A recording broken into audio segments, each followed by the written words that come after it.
Okay, good morning, good afternoon, everybody. Welcome to our webinar on the top questions from broadcasters about the IP transition.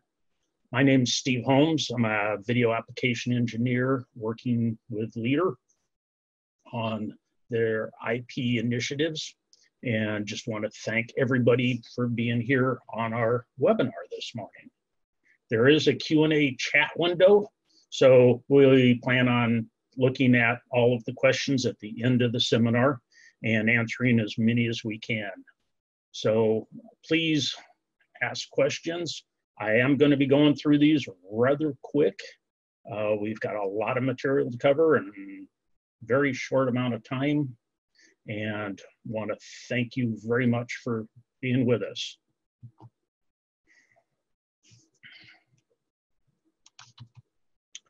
So what are some of the questions that we get asked about the transition to IP? Well, some of the stuff comes up with how do we look at it? How do we test it? How's the data sent? What is PTP? How do we control this? And what are the standards? And the two most important steps that you can take is to test and test again. I was in a seminar, part of the SMPTE LA, and they were talking about PTP, and the gentleman, all he could stress was test your PTP and test it again. And we'll get into a little bit more of that as we get into today's seminar. The IP transition itself started more than 15 years ago when we started putting ASI over IP. Then as things progressed, we started doing more and more things with other workflows. Production is the last piece, which has always been an SDI stronghold. The biggest thing you need to remember about IP is it's just another IO interface, just another way to get data from point A to point B. We've used SDI forever. SDI is a great thin protocol, but it has limitations as we start moving forward and get into things that we want to do more and more. The things about IP, why do we want to get to IP? Why do we want to start using it? One is when you have very large systems, the economy of scale is unmatched. The reducing of cable weight, cable costs, when you're just running fiber cables, and you can get upwards of 400 gigabits across it with some of the new technology.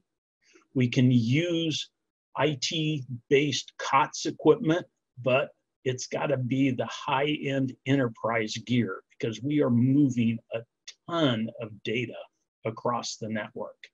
We have much more flexibility in the routing versus what we can do with SDI, and we can do much more routing in a much smaller footprint. So we have the ability to have independent video and audio and data flows. And if you think about live productions, whether it's newscasts, and especially in sports and the like, you have the talent doing audio over up to 20 to 30 different camera shots.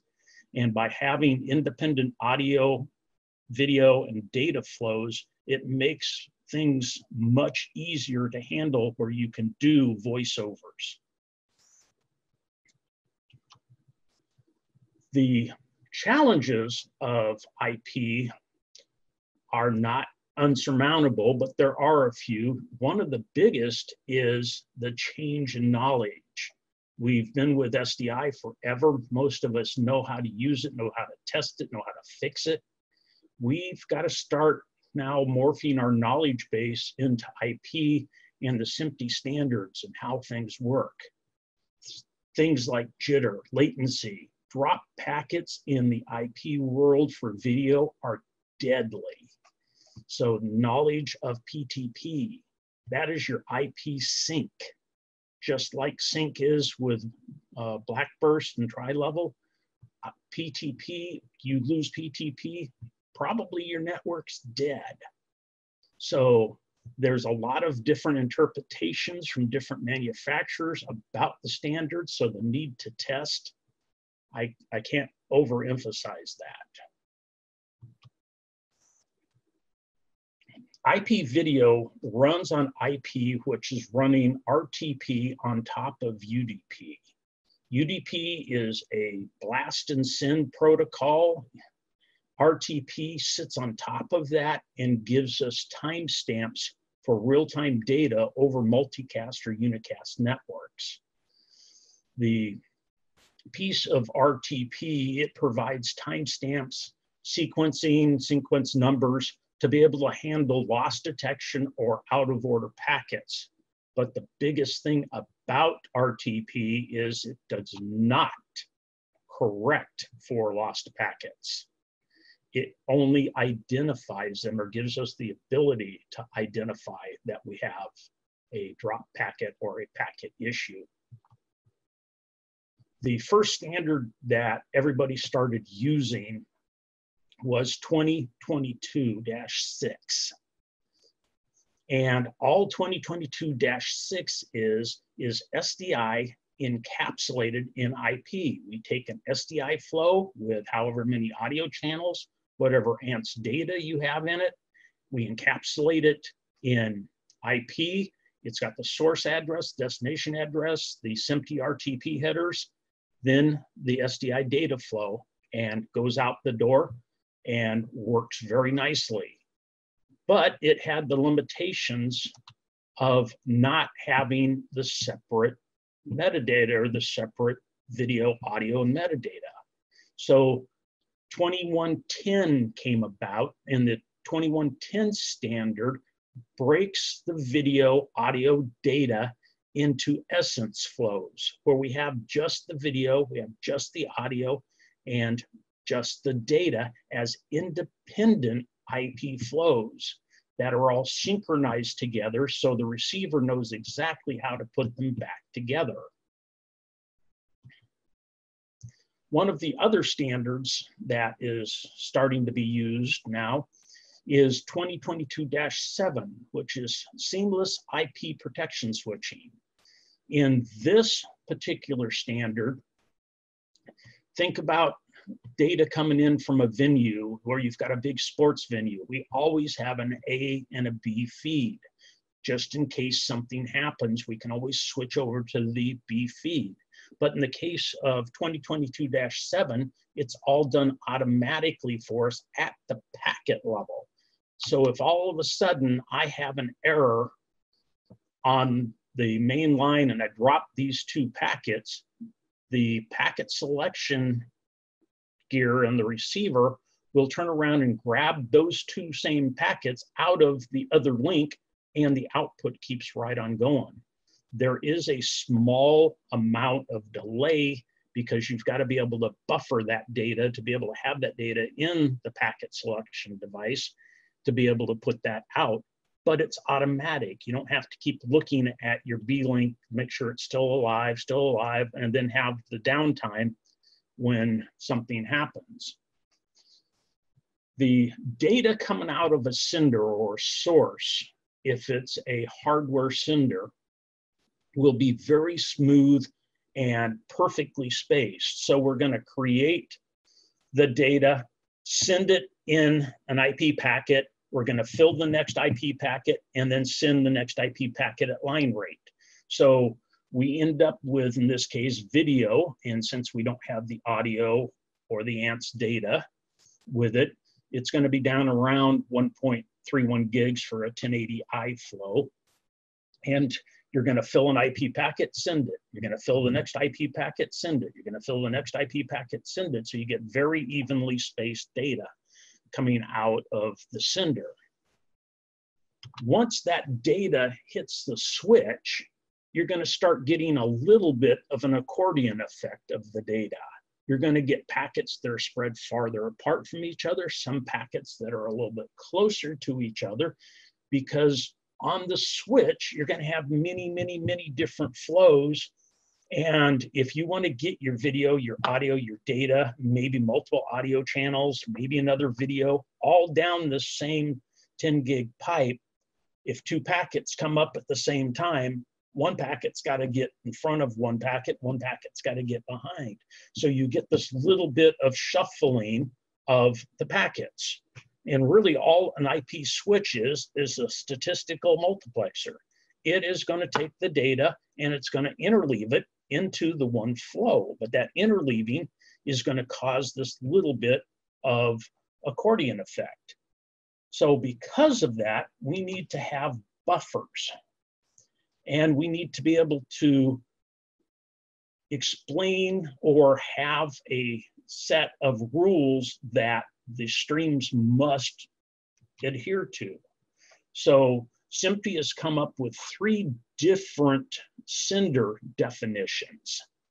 The first one is narrow linear, where we turn around and just put the data out at a constant rate the entire time.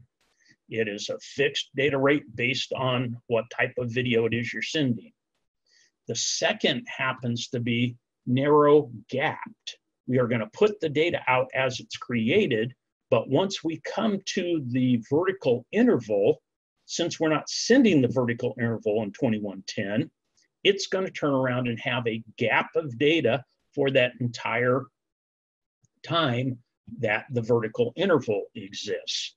And then we'll turn around and at the next frame, start the data over again at the beginning of the next frame. So you have a gap in data for the vertical interval. This is probably the most popular out there right now today.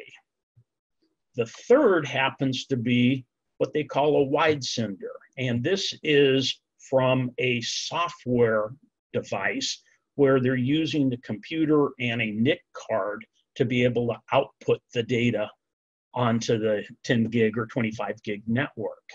The computer is doing many, many tasks, so it doesn't always have the exact real time to be able to put the packet out when it was created.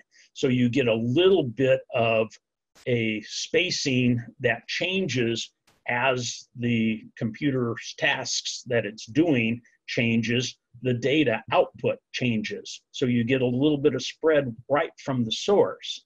Now you add this spread from the source and the spread from the network, and now that defines what your buffer in your receiver needs to be.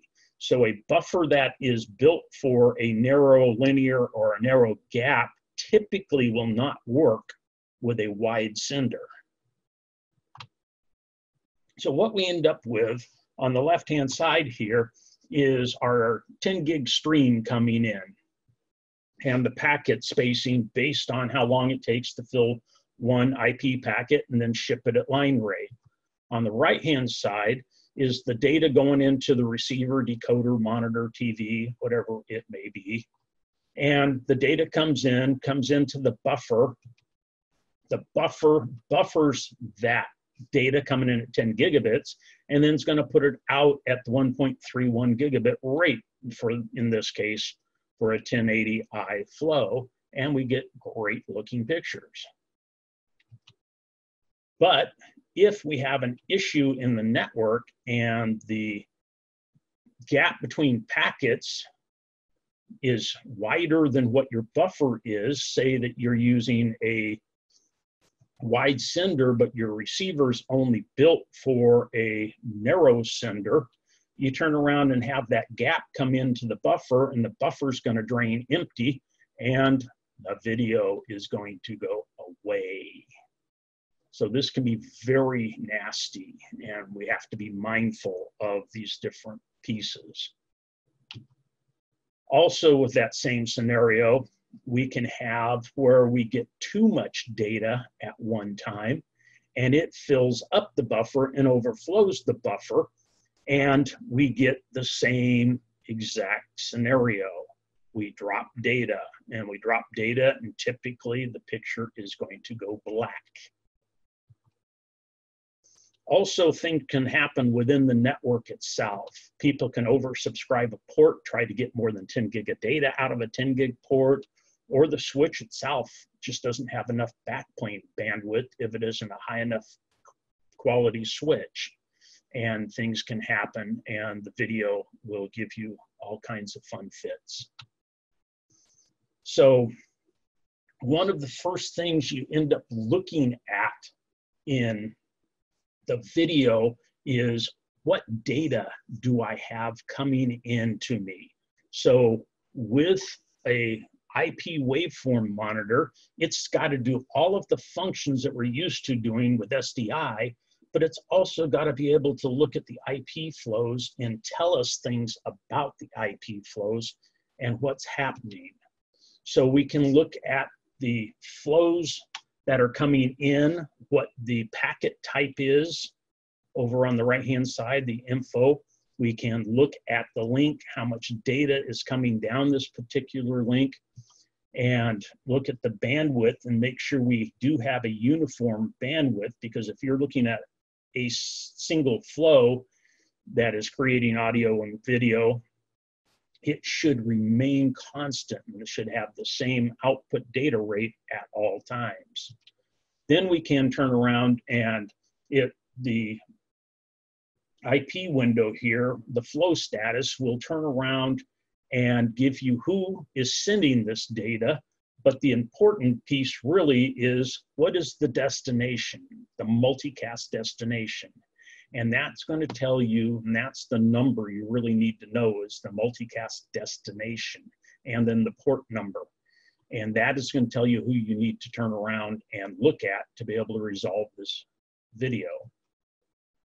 Also, 25 gig has become a much larger thing these days, to where we need to be able to look at a lot more data. So 25 gig is the next up and coming thing for video here, where in this case, we're looking at 4 3 gig flows.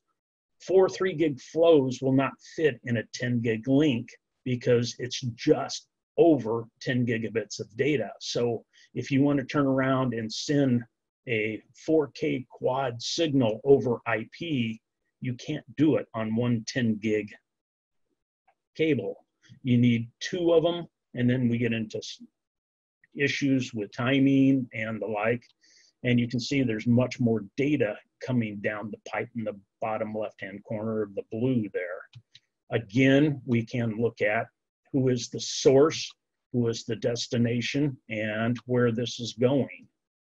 When we turn around and look at this data, we can turn around and see what is coming at us. Now, it's going to take on 2 different appearances depending on what we have going on.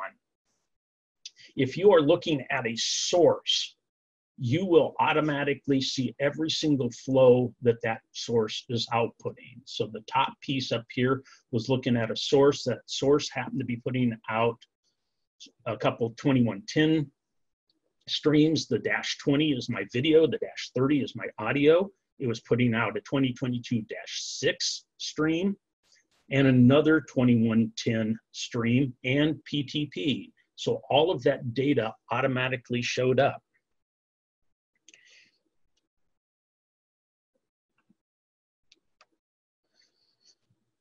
The view down below is the typical view you will get when you first plug into a switch. Because there's going to be hundreds of flows sitting in a switch, you can't get all of those flows down one particular port. So we have to use a thing called IGMP snooping, where we have to use IGMP join commands to be able to bring the flow into us that we want to see. So you need to know what the flows are, what the destination address is, to turn around and be able to look at this. But you can see all of these flows coming into the waveform monitor right now and the data that's there. If I turn around and do some stuff to where I'm not looking at my source, but I'm looking at the switch, The only thing that may pop up on the screen here, like it's doing right now, is going to be PTP. It will join the PTP flows automatically because they are a fixed address. But you can see the data rate has dropped way down to where all I have is those PTP flows coming in, which is just little bits of data from pieces here and there of the timing. So I am going to have to turn around and configure the inputs of the scope to go in and do IGMP joins on the particular flows that I want to turn around and see. And if I reconfigure my scope here, all of a sudden the data appears because I've now joined those, and you can see the bandwidth in the bottom down there in the blue is increased from almost no data at all to a fair amount of data. And if you can see here that I have actually some 211030 flows, some 211020 flows, PTPs running. I've got a -40, which is the ANTS data flow, all coming in.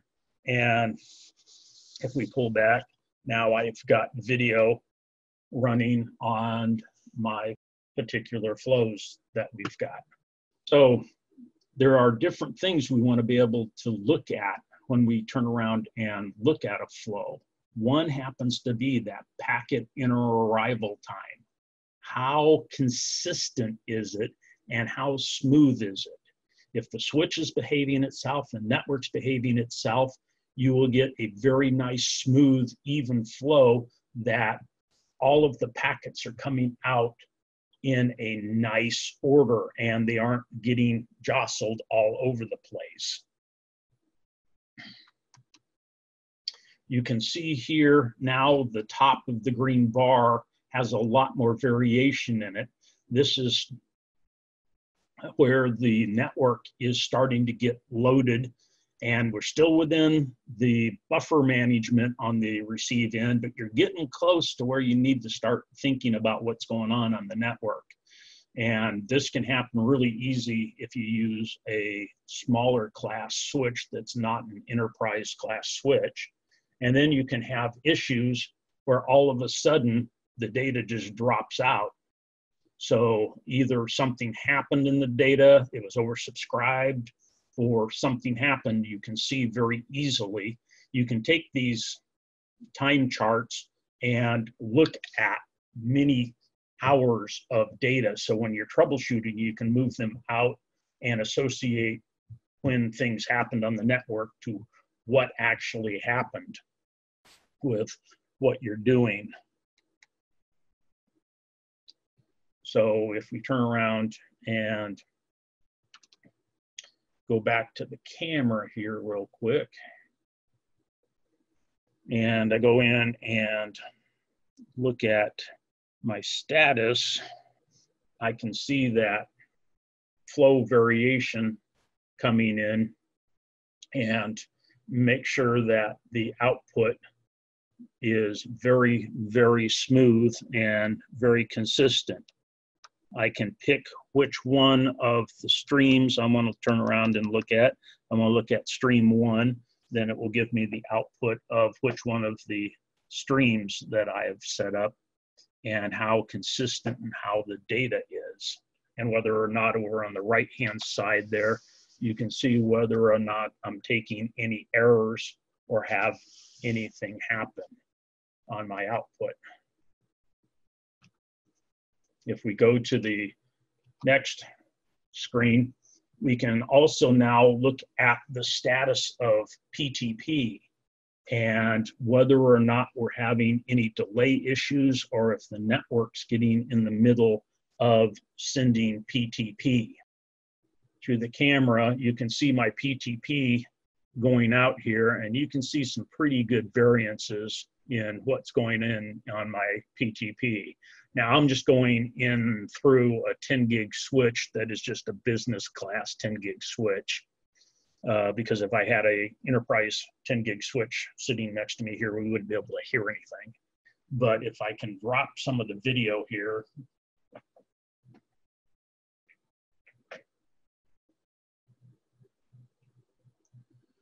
going into the switch,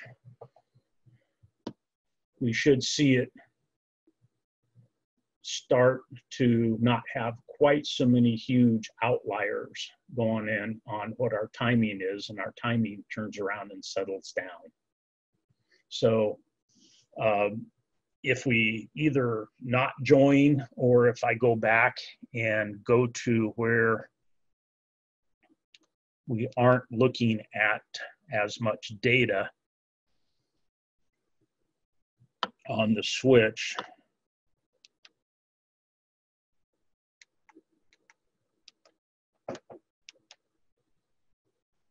you'll see the PTP now, when I took all the video off, really settles down to a nice, even, smooth flow.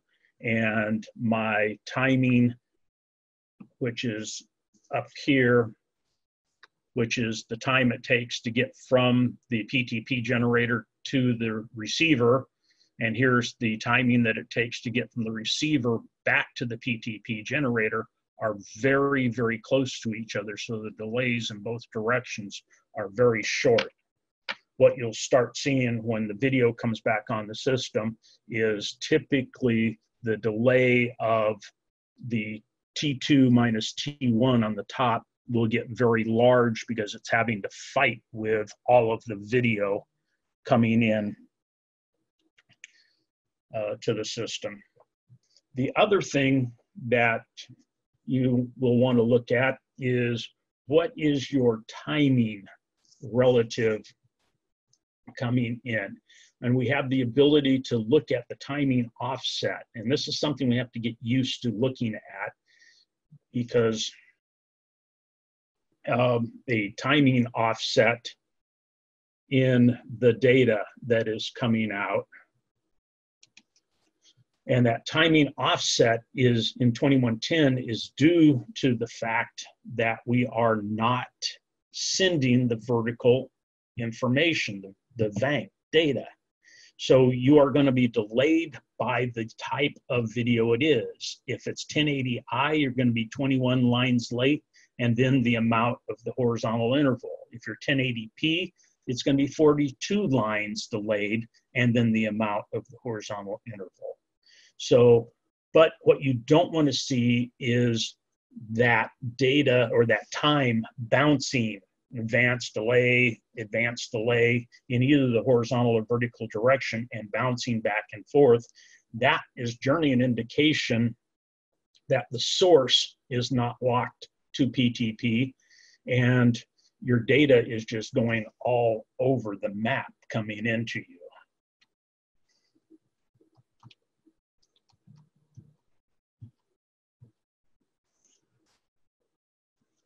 I've been asked a few times, how do we orchestrate this thing? Because different cameras will register themselves, and you've got an orchestration system that knows what's there, where it's at, what port it's on. So the bodies designing all the specifications have come up with a way to be able to register senders and register receivers on a network database. This information is being done for NMOS, and it's being done by AMWA, which is the Advanced Media Workflow Association. And the NMOS provides a discovery and registration system for 2110 systems. So it eliminates the hassle of having this huge spreadsheet. Everything's in this database. Other devices now can go query that database, know where everything is. And we can actually then use conventional router panels to say, hey, I want this source, I want it to go to this destination, and boom, take. And it will automatically either talk to the switch, talk to the receiver, set the receiver up, do an IGMP join on the switch, and provide that data to you. So it's a very nice system there. There are several parts to NMOS. ISO 4 is the biggest one, and that is the discovery and registration of all the types of different devices, whether it's a sender, a receiver, or whatever it may be. The ISO 5 is the device connection management piece. This is the piece that's, the standard is done, but it's just starting to be implemented by people. It'll put out an API to a device and tell the device, okay, this is how you communicate with me. This is how you set my IP address. This is the ports that I have, blah, blah, blah, and set it up. The things they are working on are ISO 6 and ISO 7. ISO 6 is network control, where you can turn around and actually pre-set up bandwidths within switches and have them ready to go and deal with network topologies to be able to get a flow from point A to point B and be able to get it through your network or multiple networks. And then we have to deal with, we still have event and tally data that we need to deal with from cameras and other devices. So there is different things happening here. We have the address down here where you can get on GitHub, look at AMWA and look at NMOS. Cindy's going to put that in the chat window for you. So if you want to learn more about NMOS, there is a lot of data out there to learn, and it's another piece to the puzzle that we've got. So when we look at a network and we're looking at it, we're going to have a PTP grandmaster putting out PTP data. That PTP data is going to be going out to all the different devices throughout the network. We're going to have the control, which may be on the same network, same fiber. It may be an independent network. They're doing both of them right now. And then we've got our video and audio flows that are going through the network. These could be all wrapped in the same exact fiber as everything's going on. And with all sync devices, we want to be able to turn around and have more than one in case the grandmaster, in this case, fails. We've got a master, and the grandmaster and master talk to each other. They know the rules of the best grandmaster algorithm, and it will turn around, and the master down underneath will be just ready and waiting. Once it finds out that its signal is better than the grandmaster, it will tell the grandmaster, hey, I'm better than you. You stop sending, I'm going to take over. They're both looking at the same GPS data, so the time is exactly the same, and it goes through the system without a hitch. We are, in today's world, still converting a lot of SDI sources that I have in purple here to IP, which is in green. We have devices that are native IP going through a switch, going out to the world, and we are converting IP back to SDI. So in a lot of cases, we've got an IP, or we're going to build an IP routing core, but let's face it, we've got tons of gear in our facilities that are still SDI and work perfectly. So we've got these little glue products that turn around and will convert the SDI to IP, put it into our network. We can run it through our core, ship it out as IP, or ship it out and convert it back. You need to be able to turn around and look at that data.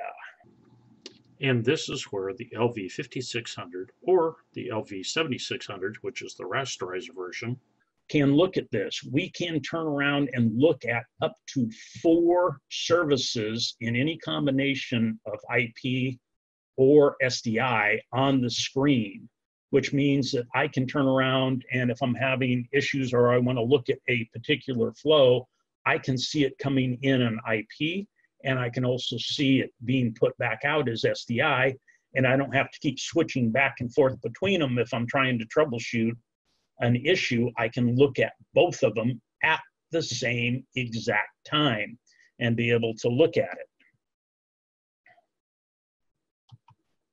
So let's see if we can take a look at being able to do that here. Let me swap cameras again. So right now I am looking at, you can see at the top of the screen, I'm looking at IPA here, and I can turn around and look at the SDI now for the same exact signal. So I've just swapped from the IP view of that signal to the SDI view of that same signal. I can look at the second IP signal that I have coming in. So I've got the A feed, IP, the same data in SDI. We can look at these two flows at the same time. So I can be looking at, in this case, over on the left-hand side here, I'm looking at IPA and I'm looking at SDIC, which is the two inputs that I'm using, and I'm looking at the SDI of the same exact signal. I could add the second IP flow. Now I've got IPA and IPB at the top. If I bring in my SDI for the last feed, you also have the ability to customize how each one of these flows looks and what it's doing. And we can address that in a completely separate webinar if needed. But this is what is so handy to be able to see the flow in IP, the flow in SDI, the flow in IP.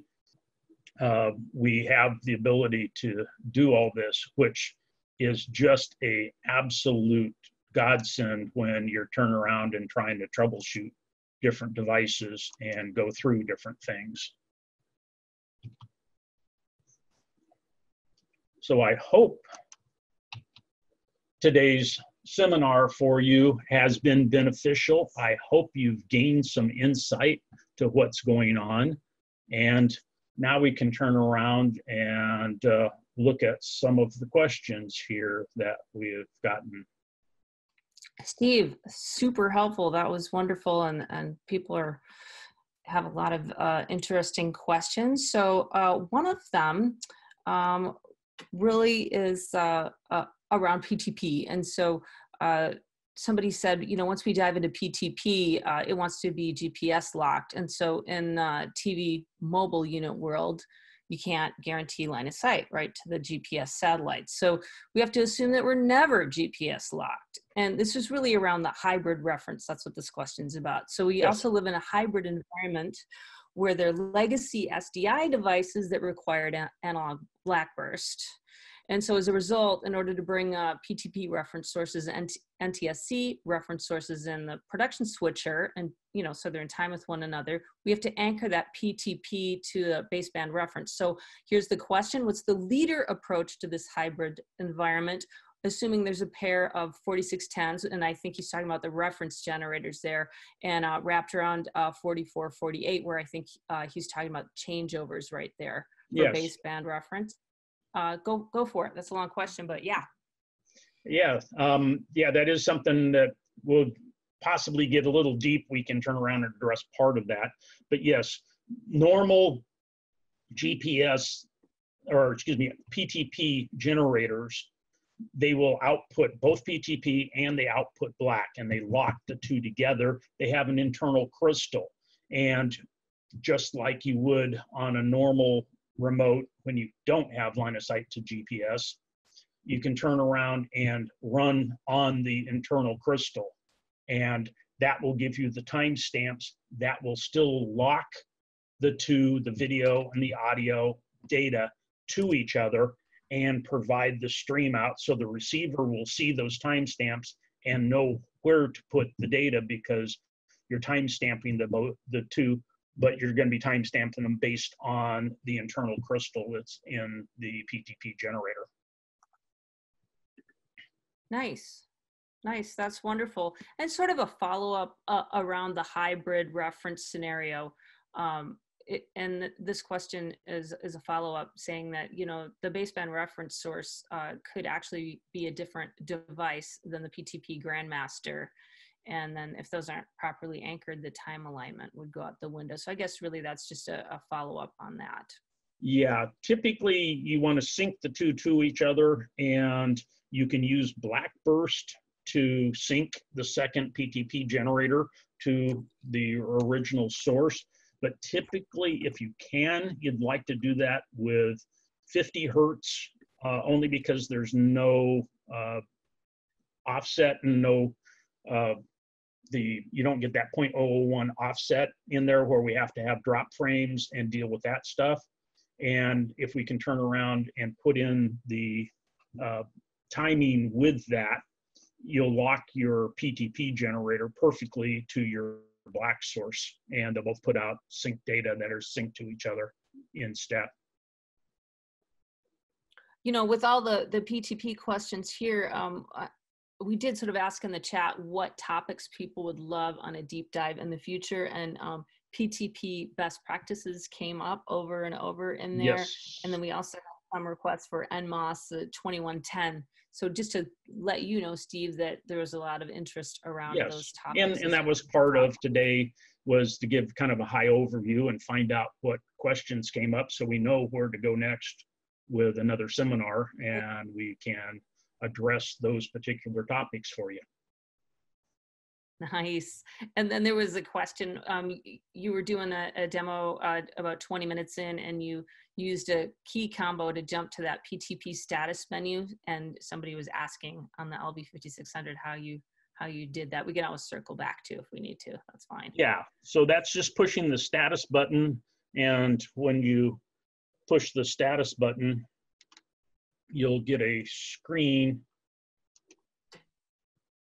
down here on the bottom, and over here you've got the SDI IP analysis. So I push F2, and then F4 is IP. So right here is IP, and I push that, and it goes right to that, and then the F3 says PTP on it, and that will give me the PTP status window.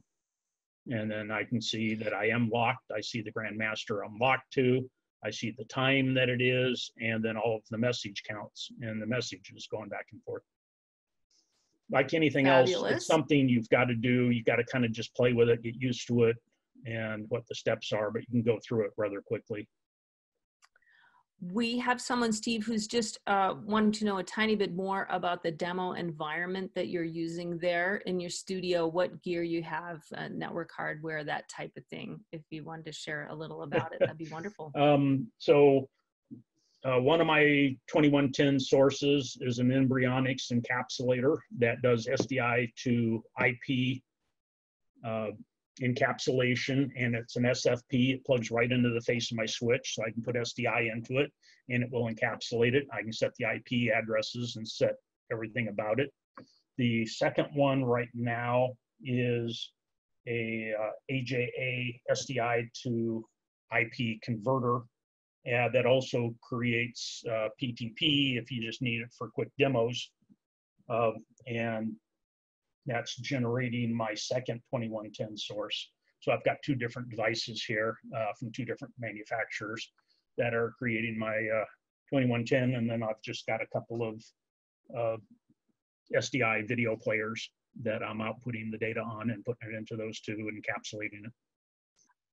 I know I mentioned it in the chat, but if anyone would like a demo of the LV5600, go ahead and just mention it in the chat to me, and we'll take care of it for you. And you can chat privately if you prefer as well. Steve, which make and model of switch, if you don't mind, that just came in through the chat? Well, the one that I've got is just a business class switch. It would not be anything you would use in production. It's a $250 48 port switch that has 4 10 gig uplink ports. So for demonstrations, it's something that isn't super loud and it's easy to move around. The switches that you guys really need to look at is, you need to look at either the Cisco or probably Arista, either one of those two for a actual live network, unless you want to do demos like what I'm doing here, and you can see the amount of data that's getting in the middle of, and how much that switch is having to work with these flows because of how much the PTP is changing around versus what it was when I took the video off. So on a enterprise class switch, the PTP will barely change when you put video on or video off. And that's the difference between what you get with a big iron switch versus some little thing that you don't use in a real live production network. I think that pretty well wraps us up, Cindy. I think we've hit our time limit here. And I want to thank everybody for joining in on today's presentation. I hope it was helpful. We'll take the chat window, we'll look through it and make sure that we've answered all of your questions. Please, if you do have questions, please let us know and we will get answers out to you. I want to thank you very much for attending today's webinar, and I hope you have a great rest of your day or evening.